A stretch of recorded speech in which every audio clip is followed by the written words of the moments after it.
5 anni Walter però. Onichini va assolto, a chiederlo il procuratore generale presso la Corte d'Appello di Venezia Giancarlo Buonocore. Walter Onichini, macellaio di Legnaro, nel luglio del 2013 sparò con un fucile al ladro che stava rubando la sua macchina parcheggiata in giardino, dopo aver tentato poco prima di entrare nella sua abitazione.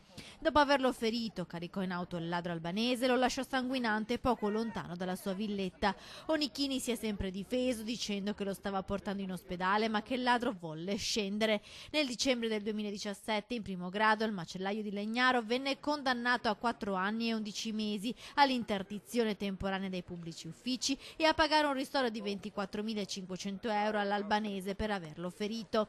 Nelson Endreka, il ladro, si costituì parte civile lamentando i danni provocati da Onichini, ma rientrò precipitosamente in patria per evitare la condanna per l'assalto alla casa dell'ex grossista di carni.